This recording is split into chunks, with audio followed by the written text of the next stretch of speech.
Welcome back to Leonard Brothers Game. I'm David. Oh my goodness. Hi. Hi, I'm John. Because he still has a sore throat, and it's just absolutely miserable. Oh. So I don't expect too much conversation on his end. Hi. Fortunately, I don't, so I have to carry everything at this point. Do? Yeah, Oh, pretty much. yes. Yeah, 250 gold. Quite a bit on that guy. That guy was broke, though. Yeah, pretty much. Anyways, we were talking earlier in the last episode. You were talking. I was talking, yes, about Night Trap. And one thing I just remembered as I was mentioning it, there's actually a gaming console that was never officially released called MUSE. And I forget what it stood for, but it was supposed to be based on like Laserdisc.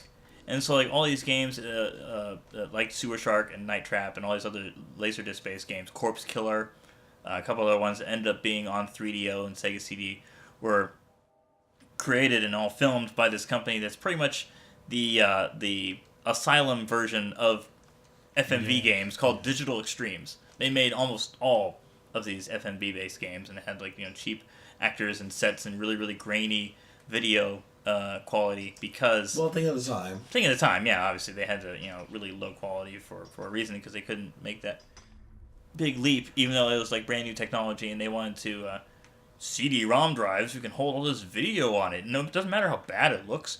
It's just new way of playing games. Right? Good way, maybe? No, not really. No. But anyways, this was originally designed as a standalone system called MUSE.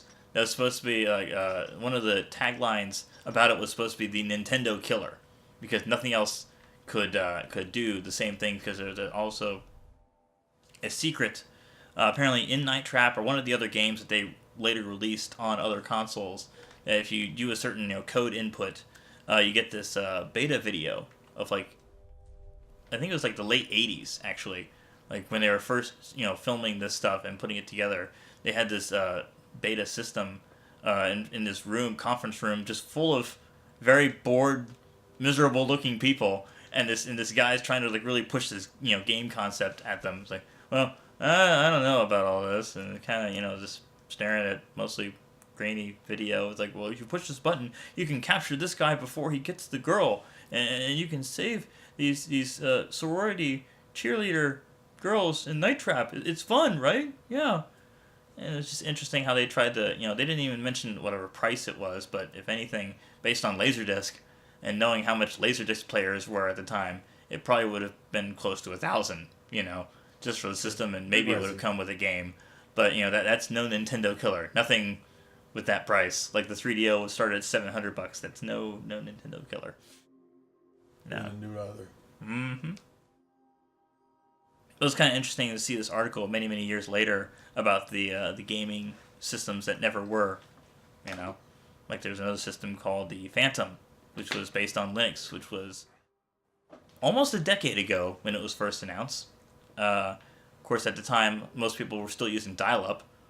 Like broadband had a very limited, reach and reaction time, and so there was this early concept of entirely streaming games, and so the box was, very simple, not a whole lot of hardware or content in it, but it was more like OnLive as well, the other streaming service where you just pay a monthly subscription, and as long as you had a good internet connection, you could stream and play any game you wanted, like all these PC based games and console based games, whatever they could get the rights to.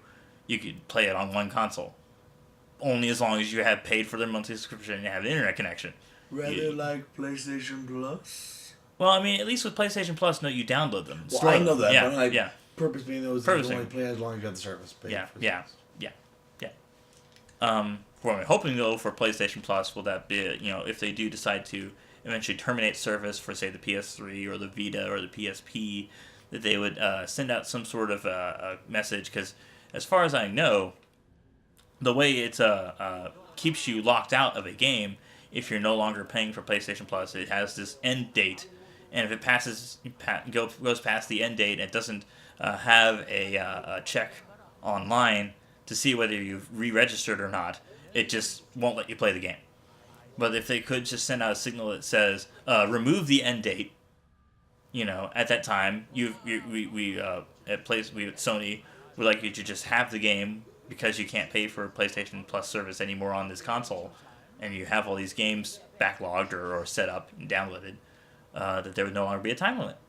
And I'm hoping that's what they do. They haven't made any announcement otherwise, but it seems the most logical and reasonable option in that regard. Yeah. Mm-hmm. And mentioning the broadband thing reminded me of another topic, another point I wanted to make, about, the Xbox One. And how so many different features that, over the past year, apparently, even up to, like, E3 of 2013, Microsoft was planning on removing the disk drive.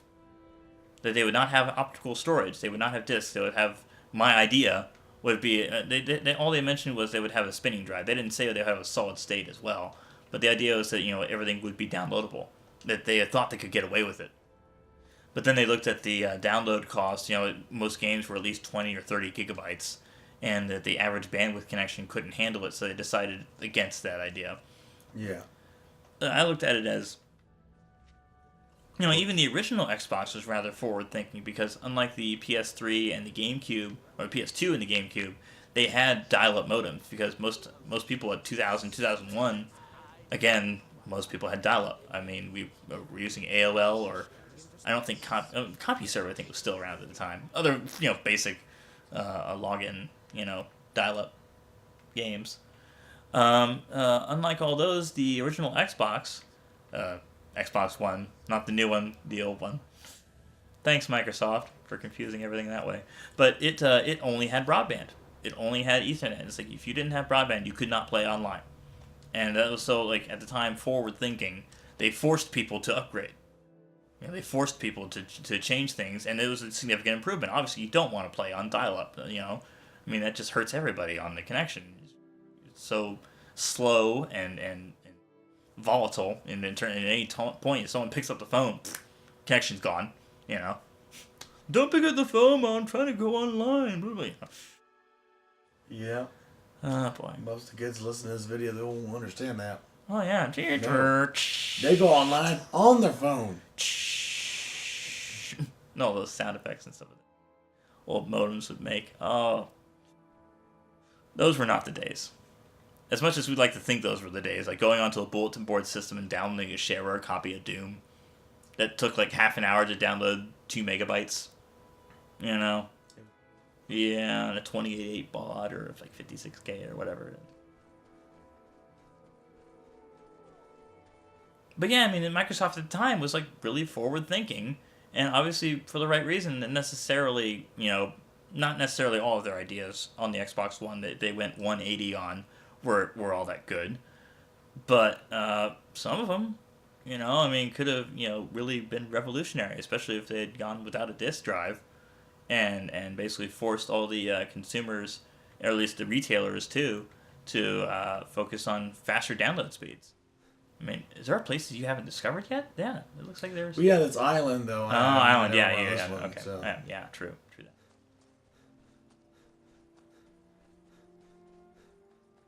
that. I was just surprised you by saying you discovering that, yes.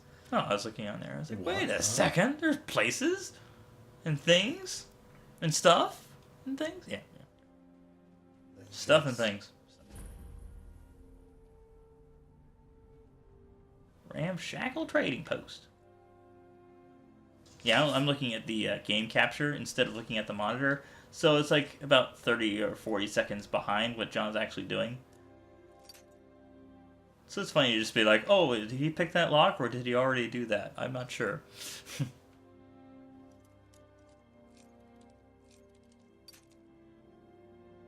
This is fun, picking locks. Yeah.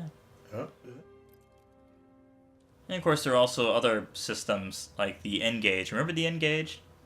Yes. The taco phone that had game support. That was, I've been looking around for one just because apparently if you have like, you can order. Yeah, I'm a collector for one thing. Yeah, if it's cheap enough or whatever. Apparently, there are ways you can order like blank game cards, and they are so big that you can fit the entire NGage game library. I think there's only like 20 games on one card, and just like scroll through them without because the hard part of it was you had to remove the battery in order to swap out any games. like because the game Yeah. cartridge slot was under the battery. It's like, no, that's Not not good design. Yeah. Not good design at all.